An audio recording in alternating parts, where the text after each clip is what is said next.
Hey everybody, it's Marshmuck here. This is going to be my Heroes Reborn Season 1, Episode 1 and 2 review. They did a 2-hour premiere, which means that it's just Episode 1 and 2 combined. A lot of shows have been doing that. Last year, Agent Carter did that with their first 2 episodes. Scream Queens did it a few days ago. So now Heroes Reborn has done it with a 2-hour premiere, which is 2 episodes just put together to make that premiere. This is a mini-series, by the way, so it won't be, it's a total of 13 episodes, or that's what I hear.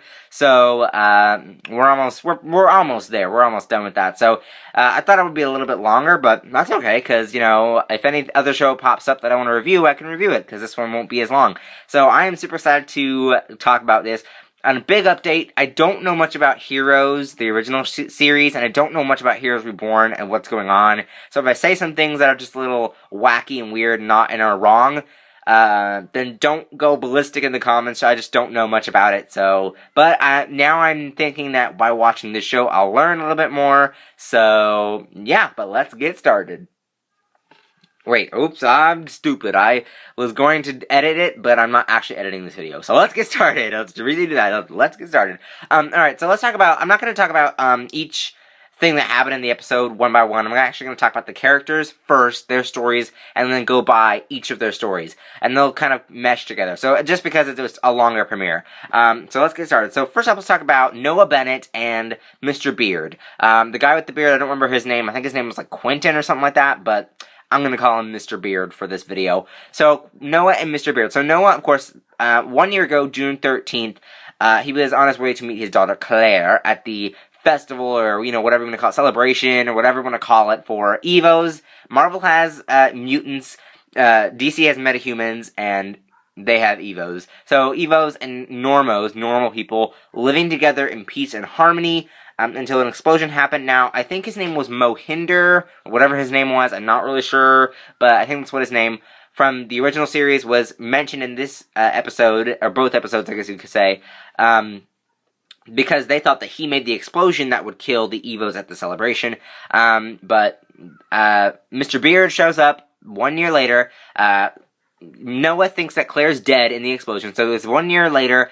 Mr. Beard shows up, says it's not Mohinder, or whatever his name was, says it's actually, Renatus doing this, and actually said there's this whole conspiracy thing going on, we got all that.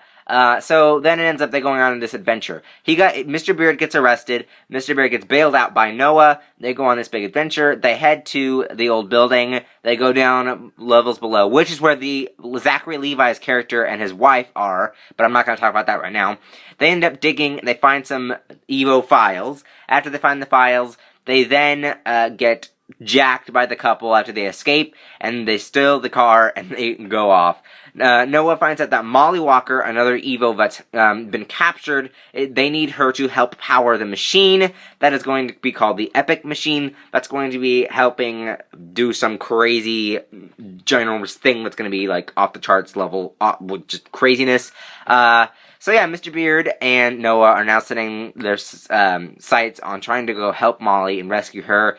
So we're just going to have to see what happens with that. Alright, let's talk about Zachary Levi's character real quick, and his wife. And then we'll get on to Peter Pan, Robbie K's character, and then we'll get on to the luchador and all that stuff. We'll get on that. But let's talk about the couple. So Zachary Levi plays this character who has a wife, and they are a team that hunts down and kills Evos.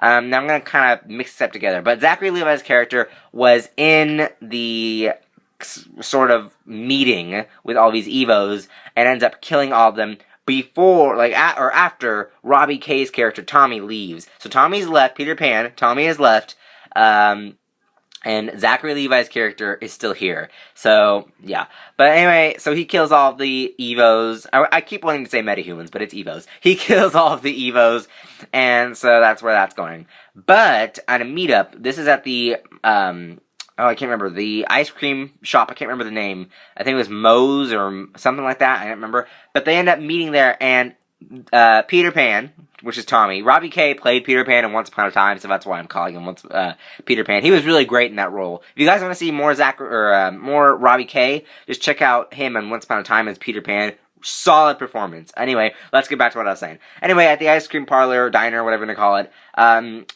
this is really funny because Tommy comes and sits down and is like, hey, what do you think happened at that explosion in the church? Yet that was the explosion that he caused, that Zachary Levi's character caused, and it was like, you're sitting right across from me, and you're the one that I'm trying to find, so that I can kill you. So that's why it was really funny. But it ends up being that he leaves, and then they get outside, and they want to kill Tommy, and then Blondie, I can't remember her name, but Blondie walks out of here, and she's just like, what's going on here? And then Tommy uses his power, Peter Pan uses his powers to teleport them.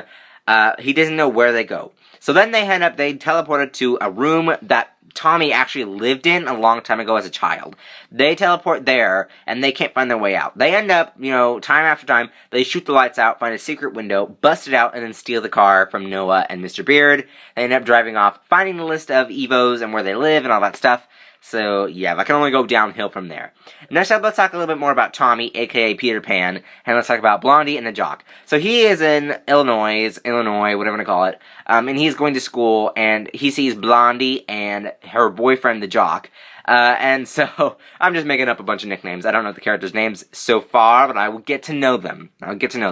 Anyway, so he ends up being with them, and she ends up offering a job at Moe's, or I think that's what its name was, the ice cream diner. And then he goes there and gets the job, which is cool. Of course, she finds out about his powers. So does the Jock. The Jock says, get rid of my stepdad, and then I will not tell anybody about your powers. Now, this is where it goes up to the creepy guy in the hat, because he has pennies. Now, his powers, I should talk about Tommy's powers.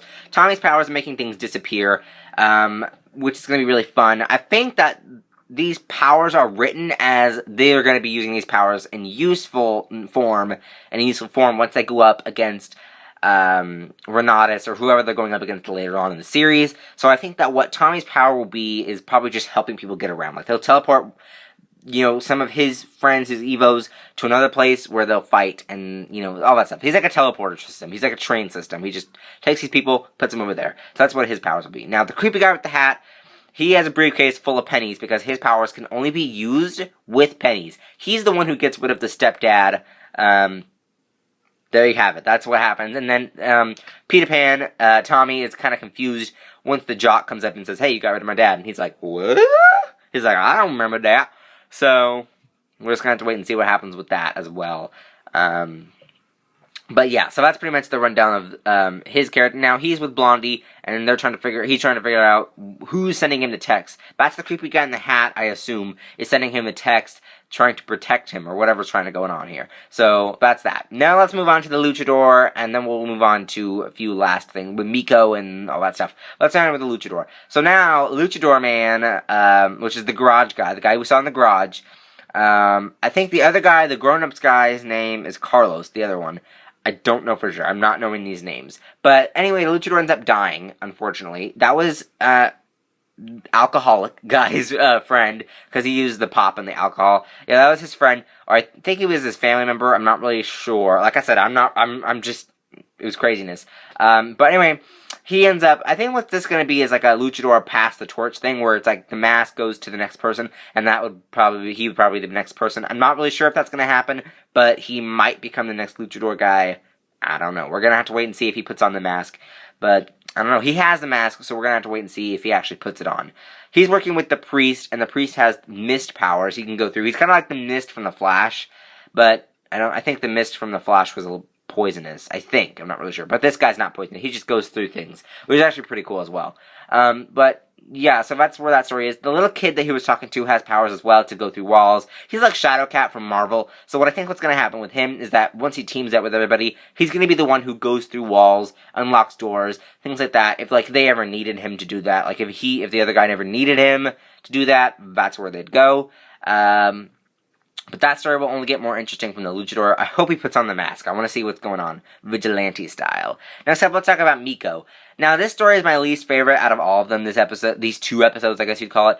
Yeah, not really digging this one. I actually don't like it at all. But the sword, fun fact, the sword that Miko is using, Katana Girl, if you could call it that, is using, that's Hero's sword from the original series, Heroes. That's what I actually found out. But that sword transports her to a digital world. Think of like Code Lyoko from, back in the day. No, I'm joking. But anyway, she ends up opening the sword and ends up teleporting to another place, which is actually really fun as well. When she gets there, she's trying to find her father, and gamer guy, whoever the other guy walks in. I still don't know their names. Walks in and starts helping her through guiding her into the computer. Now she keeps going back and forth from this world, our world, to the digital world, so it must be connected somehow. Now, one thing that's going to have to happen is that this story, which is very far away, they're in China. Everybody else is in the United States, so their story is probably going to have to connect larger to the other stories. So we're going to have to see what happens. Noah Bennett is going to help connect all of these stories back to the end with Renatus. I can't, don't laugh at me, guys, but I can't pronounce this right. Primatech? I hope I did. Primatech, whatever you want to call it. Primatech, whatever you want to call it. So Renatus, Primatech, the whole stories are going to be connected, probably by Noah Bennett and Mr. Beard, so we're going to have to wait to see that as well. But after with Miko and her father and all that stuff, we get on to Molly Walker. She's been kidnapped by these people that have kidnapped her, and she is going to be used to power the Epic Machine. Now, I don't know how that's going to happen, but we're probably going to see it happen some way or another at the end. And they're also using other Evos as well, but Molly Walker is going to be a big piece of that.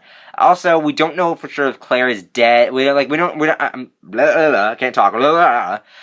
There's a paper that said that, what's-her-face, I can't remember, Claire did not die in the explosion. So we're going to have to wait and see what that's about, too, as well. Also, another thing that's not connected yet, there's a girl that's helping in the North Pole, at least I think it's the North Pole, Antarctica, wherever we're going to go, with the Northern Lights. She said that she couldn't do it anymore. She's probably an Evo as well. It's obvious. And then the Northern Lights get all red and spooky. There's a black hole. What's going to happen? I have no idea. Whew, take a breath. That was a lot of stuff to run down. But yeah, tell me what you guys think of the series. Are you digging it so far? Comment down below. What do you guys think of it? What do you guys think of Peter Pan, Mr. Beard, all that stuff going on? And which story so far is your favorite? I'd have to say Robbie K ultimately brings this one to the table because he is such a good actor. Probably the best out of all the actors in this show so far. Well, no, Noah Bennett, the guy who plays him, he's pretty great too. All the cast is great, but the whole Robbie K, Tommy, Peter Pan story is by far my favorite so far. It's just one of those characters where they have a huge cast, and those huge cast is mostly adults, and then when they have a younger actors in there, you want to fall for their story because it's just more fun. And that story is going to get a little bit more fun with the high school and all that stuff going on, and his stepdad. It's just more fun rather than all the other stories that are dealing with seriousness. So yeah, but like I said, don't forget to comment, like and favorite this video. Don't forget to subscribe. I'm gonna make a bunch of Heroes Reborn videos every week. Also, updates, let's see, today is Friday, tomorrow is a vlog on my vlog channel, so don't forget tomorrow night to watch that. Tomorrow is also Girl Meets World and Descendants of Wicked World videos, those will be up tomorrow. Sunday, possibly a Monkey Talk, but definitely a Marveled Monkey about Guardians of the Galaxy, it's super exciting. Let's see, Monday is New Gotham, I'll live tweet for that. Tuesday, I'll post a video. Tuesday is also the last episode of Vixen, so I'll post that video Wednesday. I think Wednesday is a new Gamer's Guide, so I might live tweet for that, just look for updates. And Thursdays are Villain Thursdays, and Fridays are Hero Fridays. So I just ran down the whole week. You guys should keep posted, keep updated. Thanks, guys, for watching us. See you later. Bye-bye.